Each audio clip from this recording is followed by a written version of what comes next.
What's up, guys? Welcome to Meaningless Debate, where we go head to head debating issues that are completely and utterly meaningless. I'm L.A. Hardy. I'm going to be your host. We got two great comics here to debate and take us to the next level. We here at Meaningless Debate like to let our comics do the debating, and we have some great comedians today. But before we introduce them, let's find out more about what's going on out there in your world. It was Thanksgiving week. Thank you guys and give thanks. And much love to all of our veterans out there, the men and women doing their thing. Let's give them a round of applause as well. Thank you for your service. We love you. Let's get into our comics, find out who we got here today. Our first comic, you have seen him. Oh my goodness, this dude, you've been around. You've seen him on the sitcom Sister to Sister, Comics Unleashed, I Got the Hookup, Def Comedy Jam, and most recently on Comedy Central, Gabriel Iglesias' Stand Up Revolution. Welcome, my man, Mr. Tommy Chunn. What's up, T. Chunn? What up, L.A. Hardy? Been a long time, man. Yeah, Life man. changing. I'm black and forth. I'm East Coast, West Coast, North and South. But I'm originally from Detroit, y'all. What up, though? That's what's up. Where you at now? I'm right outside of Charlotte, in the suburb of Charlotte, in Gastonia. We bought our house online, so I didn't know the local politics. So they be set tripping between Gastonia and Charlotte. It's like the Bloods and the Crips. You know, I told them I live in Gastonia. They're like, oh, you live in the gas house. I'm like, what? All I know is my house has gas and electricity, and it's 5 bedrooms, and the furnace is upstairs instead of in the attic instead of the basement. So that's what's up. That's what's up. Good to welcome you to the show, Tommy Chunn. Good to see you, big baby.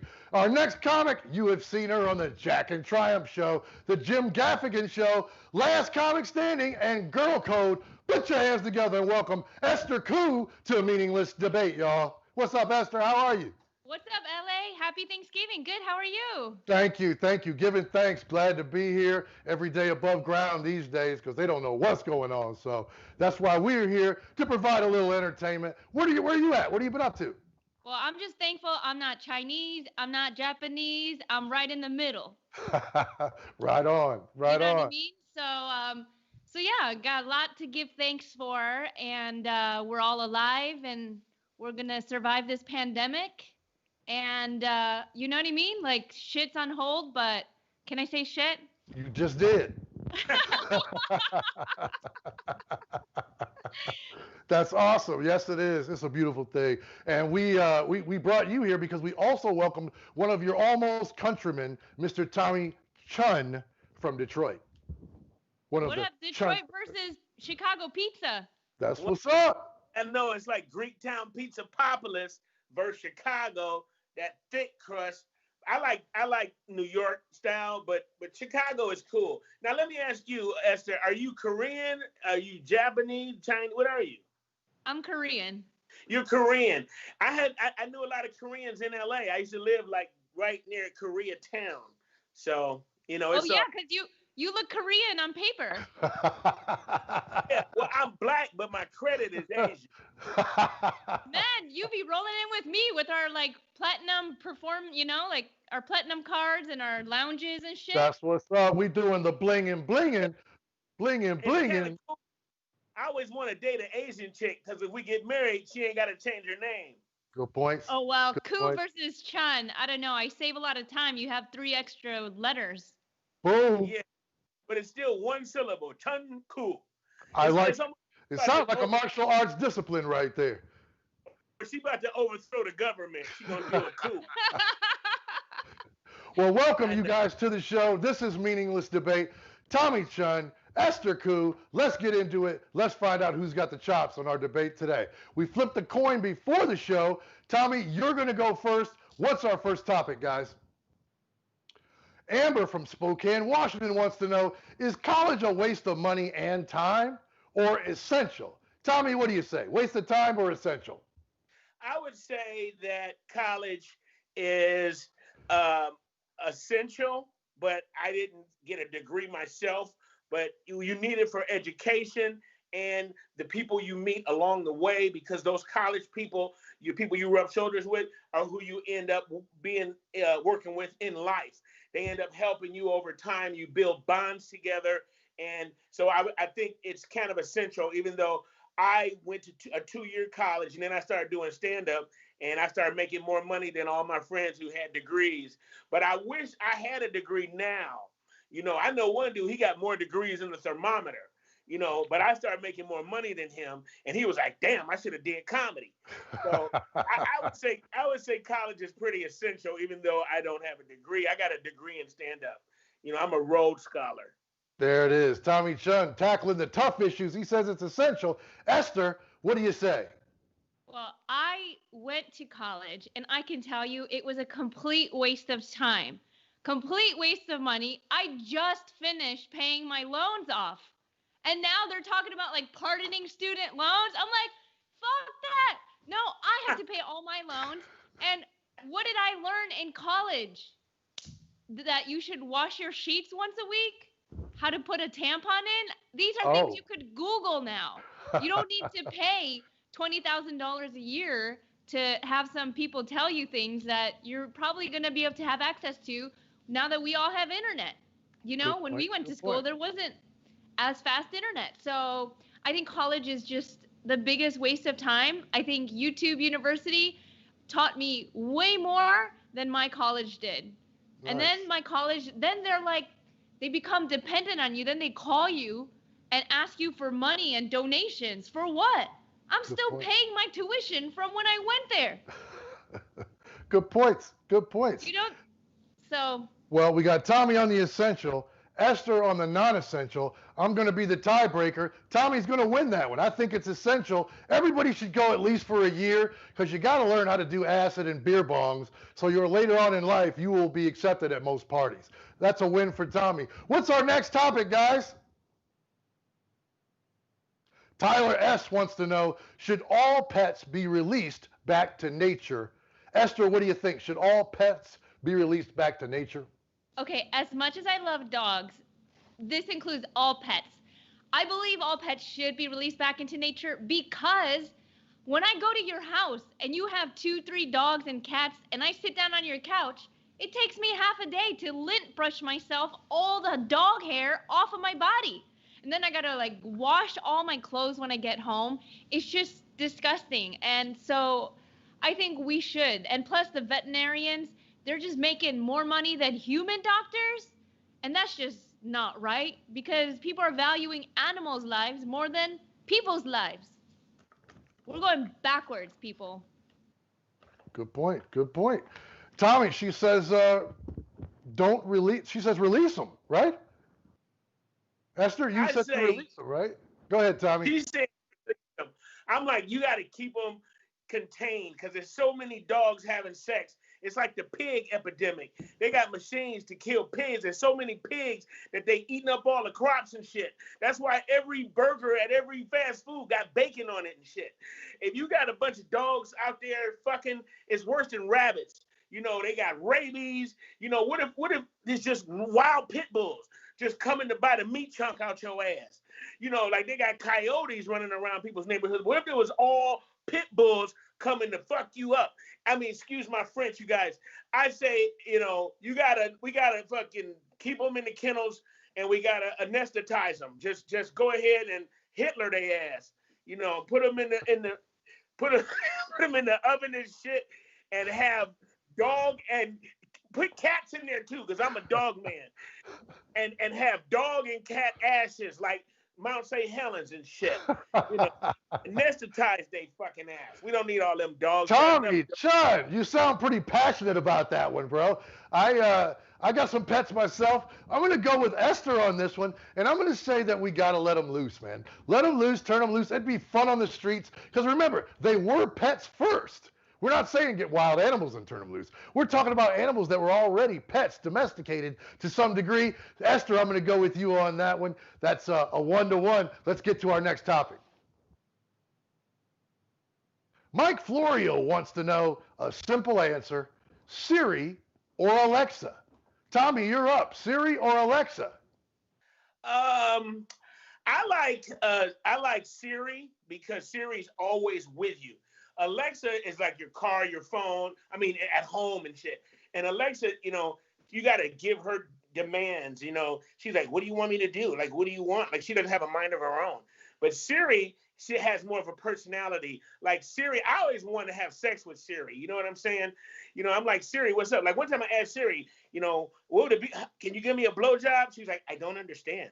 I'm like, you freaky Siri. Siri freaky. The freaky chicks try to act normal, like, oh, I'm just regular. But next thing you know, they're like, oh. I get Siri's jaw pregnant. Siri, and what I like about Siri is she's like the navigation chick. She only says what the fuck you need her to say. Because a lot of women talk too damn much, like my wife. Siri tells you exactly, like, go 6 feet, make a left. That bitch don't say nothing else. Boom. Siri. Boom. Siri is the one for Tommy Chunn, ladies and gentlemen. Esther Koo, why is Alexa the winner? Listen, Siri sucks. You know why? You have to press your phone. You're codependent on your phone. If you don't have your phone, you can't even talk to that bitch. So, Alexa, you could just be cooking and you could be like, Alexa, what's a substitute for baking soda? And she'll tell you. Alexa is for people who are on the go. You don't have to be like near your phone. You don't have to find your phone. It's for like, Siri is for needy people like you. So I'm not surprised you're addicted to Siri, whereas Alexa is for independent women like me who are always on the go, need their answers right away. Right on, right on. I'm going to go ahead and just jump in the middle of this. Esther, I'm going to give you the win strictly because Alexa's hands free. Siri, you got to touch that girl, and you got to massage that phone before you can get your answers. Esther's the winner on that one. Just in case you guys are just joining the show, this is Meaningless Debate, where we take topics that you send in live. We have our debaters who are professionals doing it live here on the show, and you can be a part of it right now before we get into the next question. But we are going to get into the next question. This is Meaningless Debate. What's up next, guys? Corey Wiener wants to know, when watching XXX rated videos, do you prefer English so you can know what the performers are saying, or French, or another non-English exotic language, or maybe you mute the sound altogether? Esther, what kind of porn do you like to watch? English, French, no sound? Give us a clue. Well, the kind of porn I like to watch is the kind of sex I like to have with foreigners. Definitely no English, preferably with a strong accent and like some kind of, exotic language where you don't know what they're saying. They could be like slinging racial slurs at you, but you don't care, So I think it's more entertaining to be with somebody, to watch somebody having sex in another language. Esther likes to be, I love it. Esther likes to be intrigued. She wants you to massage her ears. Tommy, which one do you like better? I'm going to say English because sometimes when I'm having sex, or if I'm watching porn or let's say having sex, I want to hear what she's saying. And I speak English. I speak a little Spanglish. So if she's Spanish, she can do that. But like if she Korean or something, I won't know what the fuck. Because Asian chicks in porn, they're like, they come in Asian. And they're like, oi, oi. And then, but then I had this one chick. She was like telling me, "Suck my black dick, suck my black dick." But if I didn't know what she was saying, I wouldn't get the same. She said, "Tommy, say that." And she was giving this white chick was giving me head, and she was like, "Tell me to suck your black dick." And I was like, "Really, suck it?" And then she was like, "No, tell me to suck your black dick." I was like, "Suck my black dick, you white bitch." She was like, "Okay, that's too much." So. I'm going to cut you off right there. What's going on? I like them. I like hearing it, but I like the intrigue. Esther, I'm going to give you the win on that because I like having some intrigue. I like not knowing exactly what's being said unless there's certain words in the language I can understand. If we're having the French sex and she says, oui, oui, oui, I understand what that says. Esther, you get the win. You're trying to get a date with Esther, but... I know what kind of porn I like, Tommy. Let's get to our next question. Yeah, Esther, I like what you like, Esther, yeah. Lily from Indianapolis, Indiana wants to know, who would make a better president, Billy Madison or Happy Gilmore? Tommy, what do you think? Billy Madison, Happy Gilmore? I'm going to say Happy Gilmore because, they're happy and they got the more in the name. And I know those names, Happy Gilmore and Madison, but it's a reference that I'm losing. Like, what movie was that from? What was that from? That's Adam Sandler. Oh, yeah, Adam Sandler. I'm going to go with that. Happy Gilmore. I'm going to say happy because, you don't want a negative leader. You don't want a sad, depressed leader that's on that bullshit trying to divide people and shit. You want a happy leader that's bringing people together, that loves people, that want to have sex in different languages and shit. You want that leader, bald-head leader with a mic on his chest. You know right what I'm saying? Yeah, like me. So I'm going to go with happy just because I'm about being happy. Right on. Being positive, and I make people happy, so. Tommy Chunn, always tackling the tough issues. That's why he's here. This is Meaningless Debate. Esther Koo, what do you think? Well, just like Tommy, I haven't watched those movies either. I know the name. Happy Gilmore? Come on, you guys watched Happy Gilmore. That's when Adam Sandler was a golfer. I mean, he was a golfer, but he was a hockey player first. Okay. You should have said Water Boy. Okay, they could have said that. They could have said that. That was we went with these two. We went with Happy, and we went with Billy Madison. What do you think, Esther? We gotta watch those movies, do our homework, and we'll get back to you, LA. I appreciate that. I'm going to have to pick it myself. I'm going with Happy Gilmore because that movie was funny as all get out. That movie was the bomb. Very funny. If you haven't seen it, go see it. It's one of those classic movies that you're just never going to forget, and you're probably going to watch 2 or 3, 4 or 5 more times. Let's get to our next question. You bet. Braxton from Alexandria, Virginia wants to know, will cancel culture eventually give Santa Claus the boot? Esther, is Santa have a chance in cancel culture?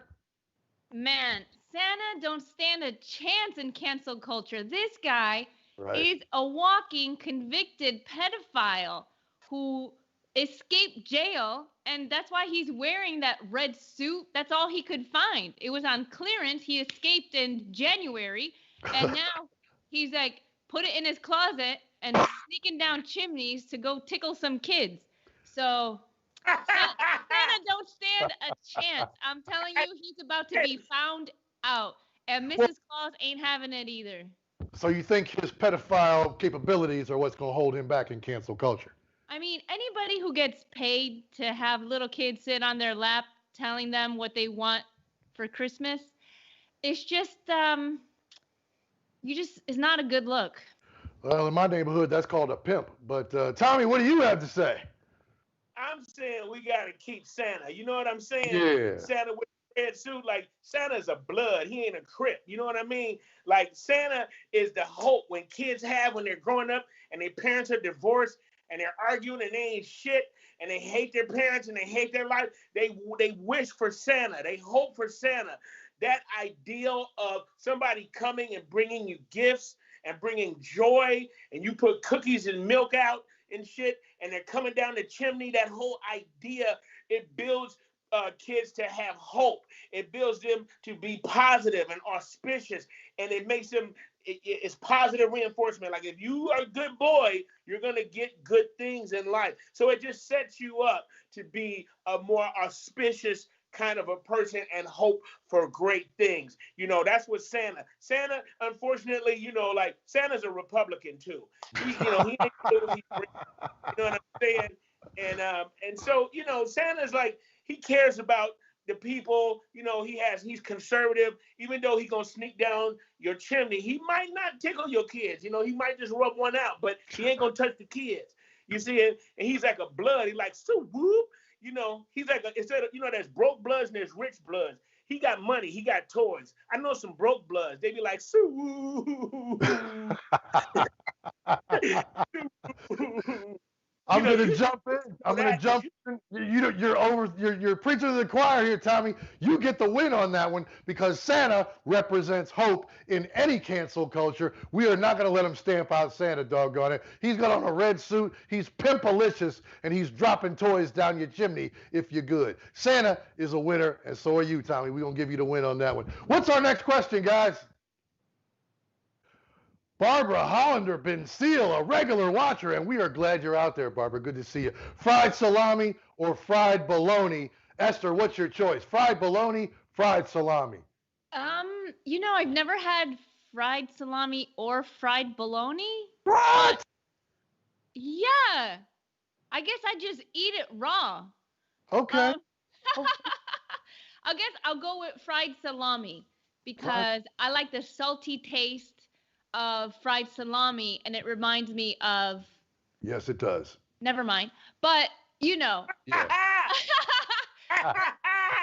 Bologna is like for kids, you throw bologna on the wall and catch them as they fall down. Salami is like a grown-up's food. Esther Koo, speaking for the adults, for the grown-ups. Tommy, what's your call on this? I'm going fried bologna, pimp. Yes, sir. Pimp steak. That's like pimp steak is when you take the bologna, you put it in the little grease or the butter, you fry it. This is when you broke as hell and you in the hood and you growing up. I grew up in Detroit, you know what I'm saying? So in the summer when my mama wasn't working, she was a school teacher, we had that fried bologna. You take that bologna, you fry it up, you get that, it's like a grilled cheese bologna sandwich and it's fried and then you season that shit because the salami got them little hard little black things in it, them little right. That shit get caught up in your fucking shit, and it's crazy. Now I understand why you like that salty taste, Esther. But listen, and I appreciate that. And I'm gonna holler at you after this is over. But listen, I'm gonna go with the fried bologna because I grew up on that, and that's pimp steak, and we know we are pimps. I got to go with you, Tommy. I got to go with you in the fried bologna, and you didn't even tell her the best part, only because I've never had fried salami, Esther. Never even heard of it. So that one threw me off with just the question. Fried bologna, you got to understand, you put the bologna in the pan and you cook it till it starts to come up in that little cone. Right, Tommy? That little volcano in the middle. Exactly. Where it's that little thing on it. Yeah. Slap a little cheese. Yeah, exactly. It starts. That sounds gross. Yeah, it is. But when you're 10 years old, you don't care.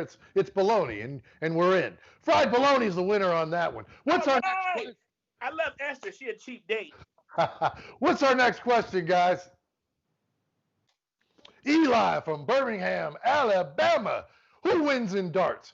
Cast of Cheers or It's Always Sunny in Philadelphia? Who wins in a game of darts in a cast of Cheers or the cast of It's Always Sunny in Philadelphia? Tommy, you're up. I'm gonna say the cast of Cheers, man, because you got nothing but winners on Cheers. You got Sam. You got what's the guy from White Man Can't Jump? What's his name? Woody. You got a lot of dope people. Woody. Woody Harrelson.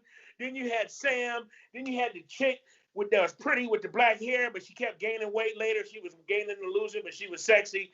And then you had the mailman dude. It was just Cheers. Those guys, they were winners, and they were winners in their careers, and they were winners in darts.